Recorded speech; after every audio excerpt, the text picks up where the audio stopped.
अस्सलाम वालेकुम दोस्तों, इनसाइड विद मौज़म फ़ख़र में खुशामदीद लें। जनाब जस्टिस याहिया अफरीदी साहब ने चीफ जस्टिस ऑफ पाकिस्तान का ओहदा संभालने के लिए बाज़ाब्ता तौर पर आमादगी ज़ाहिर कर दी है और उन्होंने सुप्रीम कोर्ट ऑफ पाकिस्तान का चीफ जस्टिस बनने के चैलेंज को कबूल करने का भी ऐलान कर दिया है। और उसके साथ साथ वो तमाम चहमगोइयाँ ख़त्म हो गई हैं जो कल से जारी थी कि जनाब जस्टिस याहिया अफरीदी साहब जस्टिस मंसूर अली शाह साहब की मौजूदगी में चीफ जस्टिस ऑफ पाकिस्तान का ओहदा कबूल नहीं करेंगे। अहम खबर यह भी है कि जस्टिस याहिया अफरीदी साहब की मुख्तसर वक्त में chief justice of Pakistan mister justice Qazi Faez Isa sahab के साथ 2 मुलाकातें हुई हैं और इन दोनों मुलाकातों में जनाब जस्टिस काजी फायज ईसा ने जस्टिस याहिया अफरीदी साहब के साथ नहायत गर्मजोशी का मुजाहरा भी किया और उनको सुप्रीम कोर्ट ऑफ पाकिस्तान के बतौर चीफ जस्टिस मामलात चलाने के लिए अपनी इनपुट भी दी और उनको बताया कि वो किस तरीके से सुप्रीम कोर्ट ऑफ पाकिस्तान के एडमिनिस्ट्रेटिव इख्तियारात को इस्तेमाल करते हैं और कौन सा शोबा किस तरीके से जो है वो वर्किंग करता है। तमाम ब्रीफिंग जस्टिस काजी फायज ईसा साहब ने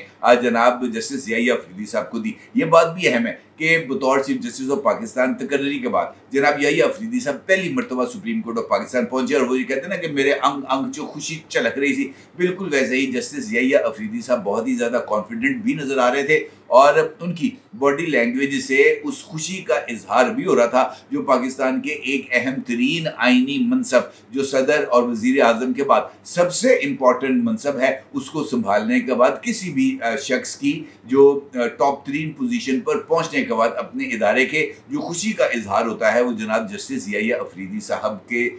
जो बॉडी लैंग्वेज है उससे उसका इजहार हो रहा था। सुप्रीम कोर्ट का अमला भी उनको मुबारकबाद दे रहा था और वो इसके ऊपर आपको भी मुबारक को जवाबी ये कलमात अदा कर रहे थे। सुप्रीम कोर्ट पहुंचने के बाद आज चुके पहला दिन था जनाब याहिया अफरीदी साहब फौरी तौर पर जस्टिस मंसूर अली शाह साहब के चैम्बर में जाते हैं, उनसे मुलाकात करते हैं और इस बात का इजहार करते हैं उनके साथ कि पायंता मुबारक हुए, जिसके जवाब में जनाब मंसूर अली शाह साहब भी उनको मुबारकबाद देते हुए कहते हैं जनाब आपको भी मुबारक हो। ये इस बात की तरफ इशारा था कि ये जो दोनों जज साहिबान हैं ये एक दूसरे के साथ किस तरह का रिलेशनशिप रखते हैं। ना सिर्फ ये बल्कि इसके बाद जनाब याहिया अफरीदी साहब चीफ जस्टिस जनाब काजी फायज ईसा साहब के चैम्बर में जाते हैं और वहाँ पर उनसे मुलाकात करते हैं। वहाँ पर भी ये जो वेल विशेस है इसका तबादला होता है, कॉफ़ी के ऊपर मुलाकात होती है, मुस्कुराहटों का तबादला होता है और उसके बाद जनाब याहिया अफरीदी साहब अपने रूटीन के मुकदमात की समाअत के लिए अपनी अदालत में चले जाते हैं और तकरीबन 10-12 मुकदमात की समाअत करते हैं और उसके बाद याहिया अफरीदी साहब एक मरतबा फिर चीफ जस्टिस ऑफ पाकिस्तान की अदालत में पहुंचते हैं। ना सिर्फ ये बल्कि उनसे मुलाकात होती है बल्कि बहुत सारे मामलात के ऊपर उनसे इनपुट भी ली जाती है। अब इम्पोर्टेंट सूरत हाल है चीफ जस्टिस ऑफ पाकिस्तान के फुल कोर्ट रेफरेंस के हवाले से। माजी के अंदर जब भी फुल कोर्ट रेफरेंस होता था कोर्ट रूम नंबर 1 पे, वहाँ पर सुप्रीम कोर्ट बार एसोसिएशन के president, attorney general of Pakistan और सीनियर प्यूनी जज आउटगोइंग चीफ जस्टिस के एजाज के अंदर वहाँ पर अपने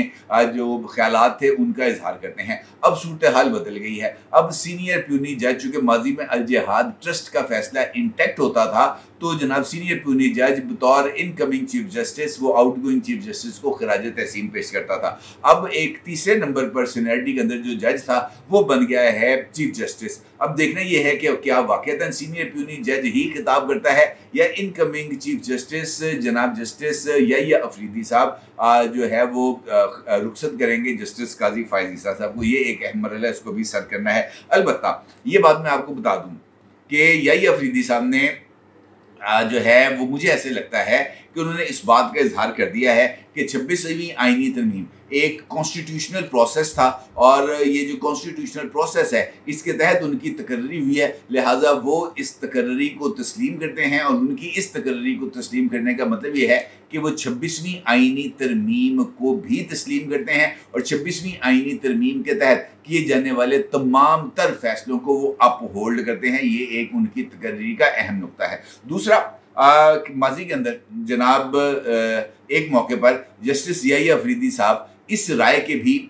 जनाब वो इजहार करते रहे हैं कि नज़रअंदाज किए जाने वाले जजेस को अपनी अदालती सरगर्मियाँ जारी नहीं रखनी चाहिए बल्कि उनको मुस्ताफ़ी हो जाना चाहिए। अभी recently chief justice Lahore high court की तकर्री होनी थी और इस मौके पर जुडिशल कमीशन का इजलास था। जुडिशल कमीशन के इस इजलास में बतौर मेंबर जनाब याहिया अफरीदी साहब भी मौजूद थे और इस इजलास में सीनियर मोस्ट 2 जजों को नज़रअंदाज करते हुए तीसरे नंबर पर मौजूद मोहतरमा आलिया नीलम साहिबा को chief justice Lahore high court appoint कर दिया गया था। और इस मौके पर जनाब याहिया अफरीदी साहब ने ये राय दी थी कि सुपरसीड होने वाले 2 सीनियर जजेस को अपने से जूनियर जज के मातहत काम नहीं करना चाहिए और उनकी राय में इन 2 जज साहिबान को मुस्ताफ़ी हो जाना चाहिए। और चूंकि उन्होंने ये राय एक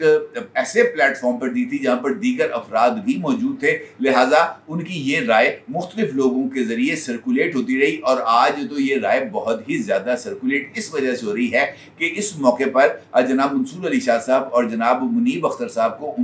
को सुपरसीड किया गया है जस्टिस याहिया अफरीदी साहब को चीफ जस्टिस ऑफ पाकिस्तान बनाने के लिए। अब उनकी राय के मुताबिक इन 2 जज साहिबान को मुस्ताफ़ी होना है या नहीं, ये उनकी अपनी ज़ाती राय है। अलबत्ता माजी में फवाद चौधरी साहब समेत दीगर अमायदीन इस बात का इजहार करते रहे हैं कि जनाब अगर सीनियरिटी प्रिंसिपल नज़रअंदाज हुआ और जस्टिस मंसूर अली शाह साहब को नज़रअंदाज किया गया तो अन्नी पै जानी है। लाहौर हाई कोर्ट के 12 जज मुस्ताफ़ी हो जाएंगे और सुप्रीम कोर्ट के 7 या 8 जज मुस्ताफ़ी हो जाएंगे और उसके बाद ऐसी जुडिशल मूवमेंट चलेगी जो किसी के रुकवाने नहीं रुकेगी। और जनाब ये जो जज साहिबान हैं ये तमाम बार काउंसिल्स के अंदर जाएंगे और वहां पर जाकर खिताब करेंगे और इनके खिताबात जो हैं ये 26वीं आईनी तरमीम को ना सिर्फ उड़ा के रख देगी बल्कि ऐसा मोमेंटम बनेगा जिस तरीके से माजी में इफ्तिखार चौधरी साहब की जो है वो बहाली के लिए बना था और ऐसा लॉन्ग मार्च हुआ था जो गुजरांवाला पहुंचने से पहले ही मंतकी अंजाम यानी कामयाबी पर जो है वो मुंतज हुआ था और उसके नतीजे में अदलिया बहाली हुई थी। बिल्कुल वैसे ही ये एक तहरीक चलेगी और जनाब अदलिया बहाल होगी और जस्टिस मंसूर अली शाह साहब चीफ जस्टिस ऑफ पाकिस्तान बनेंगे। अब चूंकि ये बड़े बड़े दावे किए गए थे और मुख्तलिफ बार एसोसिएशन की तरफ से जनाब इस बात का इजहार भी किया गया था कि वो इस आईनी तरमीम को नहीं मानते, सीनियरिटी प्रिंसिपल को नज़रअंदाज होने पर वो जनाब इसके ऊपर एहतजाज करेंगे। अलबत्ता आज जब जनाब याहिया अफरीदी साहब को चीफ जस्टिस बनाया गया है तो मासवाए लाहौर बार के ज़ेरे तमाम हामिद खान साहब की तरफ से प्रेस कॉन्फ्रेंस की गई है और उस प्रेस कॉन्फ्रेंस के अंदर एहतजाजी तहरीक चलाने का ऐलान किया गया है, वकला मूवमेंट चलाने का इज़हार किया गया है और इस तकर्री को तस्लीम ना करने का ऐलान किया गया है। अलबत्ता इस्लामाबाद बार, सिंध बार और खैबर पख्तूनख्वा बार एसोसिएशन ने जनाब याहिया अफरीदी साहब को खैर मकदम किया है और उनका ये कहना है कि याहिया अफरीदी साहब एक आइन परस्त जज हैं और वो आइनी हदूद में रहते हुए अपने फ़राइज़ सर अंजाम देंगे और वो कतई तौर पर दबाव में आने वाले जज नहीं हैं। और जो भी जज दबाव में नहीं आएगा, आइन परस्त होगा, ऐसे जज से हुकूमत भी नाराज़ रहती है, ऐसे जज से इस्टेब्लिशमेंट भी नाराज़ रहती है और ऐसे जज से ऑपोजिशन भी नाराज़ रहती है। लिहाजा अगले 3 साल के लिए पाकिस्तान के अंदर आइन पसंदी जो है वो हमें प्रिवेल करती हुई नजर आएगी और ये आइन पसंदी का जो शोरा है वो मेरा ख्याल है कि पाकिस्तान की अदलिया को 136वें नंबर से बढ़ाकर कम अज़ कम 130वें नंबर पर ही अगर ले जाए इंसाफ की फराहमी में, तो मेरा ये ख्याल है कि 26वीं आइनी तरमीम अपने मकासद को पूरा कर लेगी। अलबत्ता ये जो इस वक्त की इतलात चल रही थी कि जनाब फ़लाँ मुस्ताफ़ी हो जाएगा, फ़लाँ मुस्ताफ़ी हो जाएगा और वहाँ पर वकला मूवमेंट चलेगी, तो मुझे ऐसे नहीं लगता कि कोई भी जज मुस्ताफ़ी होगा और मुझे नहीं लगता कि कोई भी जज मुस्ताफ़ी होकर वकला मूवमेंट चलाएगा। अगरचे जनाब मंसूर अली शाह साहब को मुख्तलिफ बार एसोसिएशंस की तरफ से खिताब की दावत मिली है, उसके अंदर लाहौर हाई कोर्ट बार भी है, उसमें इस्लामाबाद बार भी है, उसमें खैबर पख्तूनख्वा बार भी है, उसमें सिंध बार भी, मुख्तलिफ जो छोटे छोटे शहरों की भी बार एसोसिएशन हैं वहाँ से भी जनाब मंसूर अली शाह साहब को खिताबात की दावत दी गई, उनके एजाज़ में तकरीब मुनक्कद की जा रही हैं और मुमकिन तौर पर बहुत जल्द मंसूर अली शाह साहब लाहौर बार एसोसिएशन की तकरीब से खिताब करेंगे और वहाँ पर पहली मरतबा अपने ख्यालात का इजहार करेंगे और उनके जो ख्यालात का इजहार होगा वो इस बात की तरफ इशारा होगा कि क्या जस्टिस मंसूर अली शाह साहब इस तकर्री से खुश हैं और क्या वो इस 26वीं आइनी तरमीम की रिट को तस्लीम करते हैं। और बतौर आइन पसंद जज मुझे नहीं लगता कि जस्टिस मंसूर अली शाह साहब भी सिर्फ सोशल मीडिया हाइप से मुतासर होकर अपनी इन हदूद से बाहर चलेंगे जो उनके शाया निशान नहीं। अलबत्ता जुडिशरी खासतौर पर इस्लामाबाद हाई कोर्ट बिल्कुल वैसे ही अमल कर रही है जैसे वो माजी में अमल करती रही है। आज तोशाखाना केस में मोहतरमा बुशरा बीबी साहिबा की जमानत हो गई है और उनकी जमानत को जस्टिस गुल हसन औरंगजेब साहब ने मंजूर किया है और इस जमानत के केस में जस्टिस गुल हसन औरंगजेब साहब ने गैर मुनासिब तौर पर इमरान खान साहब को मिलाया है जस्टिस काजी फायज ईसा साहब के साथ। दौरान सवाल ये सवाल हुआ FIA के वकील से कि क्या बुशरा बीबी साहिबा जो है उनके ऊपर ये तोशाखाना 2 रेफरेंस के यानी तहाइफ लेने के इल्ज़ाम को साबित किया जा सकता है, जिसके ऊपर FIA के वकील ने कहा कि जनाब बिल्कुल साबित किया जा सकता है। इस मौके पर सलमान सफदर ने जो काउंटर आर्गू किया और ये कहा कि तोशाखाना केस के जो तमाम तर तहाइफ हैं वो इमरान खान साहब के हैं। बुशरा बीबी जो है उनको इस केस के अंदर उनके ऊपर चार्ज फ्रेम नहीं किया जा सकता, जिस पर FIA के वकील का ये कहना था कि अगर खामद जो है वो उसके पास कोई भी तहाइफ आते हैं और बीवी वो तहाइफ वसूल कर लेती है तो वो भी आनत जुर्म की मुल्ज़म हो जाती है। जिस पर जस्टिस गुल हसन औरंगजेब ने कहा ये तो बिल्कुल वैसा ही मुकदमा है जैसे माजी में देखा गया कि प्रॉपर्टी और जो रकूमात थी उनकी मिल्कियत जो है वो मोहतरमा सरीना ईसा की थी, जबकि इस इल्ज़ाम में जस्टिस काजी फायज ईसा साहब के ऊपर मुकदमा चलाया गया था और ये मुकदमा बाद में खारिज हो गया था। यह में मोअज़्ज़ज़ जज जनाब गुल हसन औरंगजेब साहब इस नुक्ते को भूल चुके थे कि सरीना ईसा जो हैं वो किसी भी पब्लिक ऑफिस होल्ड नहीं करती थी और जस्टिस काजी फायज ईसा साहब भी किसी ऐसे ओहदे पर मौजूद नहीं थे जो एक मुनफ़अत बख्श ओहदा हो। जज का ओहदा एक मुनफ़अत बख्श ओहदा नहीं है। जज को इस सूरत में इल्ज़ाम के ऊपर लाया जा सकता है जब उसके ऊपर रिश्वत सतानी का इल्ज़ाम साबित हो जाए, जिस तरह जनाब ट्रकों वाली सरकार के ऊपर एक मजलूम की रिहाइशगाह पर कब्जा करने का इल्ज़ाम साबित होने जा रहा था तो वो इस्तीफ़ा देकर डुबकी लगा गए थे। जस्टिस काजी फायज ईसा साहब ने इस केस को फेस किया था। इस केस के अंदर उन्होंने तमाम तर शवाहद जो है वो FBR के सामने रखकर अपने लिए क्लीन चिट ली थी, जबकि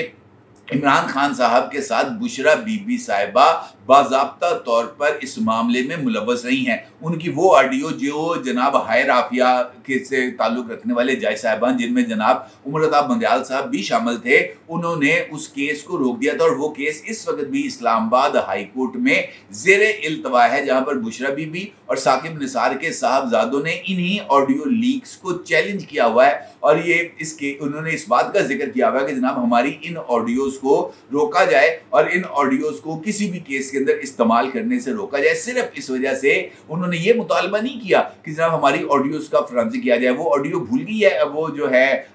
तोशाखाना केस ही किससे रेफरेंस करती है। वो इनाम के साथ जो गुफ्तगू हुई थी कि तोहफे जो है वो जो है वज़ीर आज़म हाउस से आ रहे हैं, तुम कौन होते हो इनको डॉक्यूमेंट करने वाले। घर में आने वाली चीज़ों को कौन डॉक्यूमेंट करता है, घर से बाहर जाने वाली चीज़ों को डॉक्यूमेंट करता है। तो ये इस बात की तरफ सबूत थी कि बुशरा बीबी साहिबा तोशाखाना के वो तहाइफ जो इमरान खान साहब के इल्म में भी नहीं थे उनको ना सिर्फ वसूल करती थी बल्कि जुल्फ़ी बुखारी के ज़रिए उनको मार्केट में बेचती भी थी और उसके ज़रिए दाम खड़े करती थी और अपनी जेबें भरती थी। ये इसको इस्टेब्लिश करने के अंदर किसी रॉकेट साइंस की ज़रूरत नहीं है, लेकिन क्या किया जब ईमानदारी की विंडो इस्लामाबाद हाई कोर्ट में ओपन है और उस विंडो के जरिए इमरान खान साहब को जोलियां भर भर के फैज मिल रहा है, तो फिर इस तरह के रिमार्क्स अब जस्टिस काजी फायज ईसा साहब को रिटायरमेंट से पहले भी और रिटायरमेंट के बाद भी सुनना पड़ेंगे। इसको अब कोई नहीं रोक सकता। ये तो जनाब इस जो है ना वो कहते हैं कि इस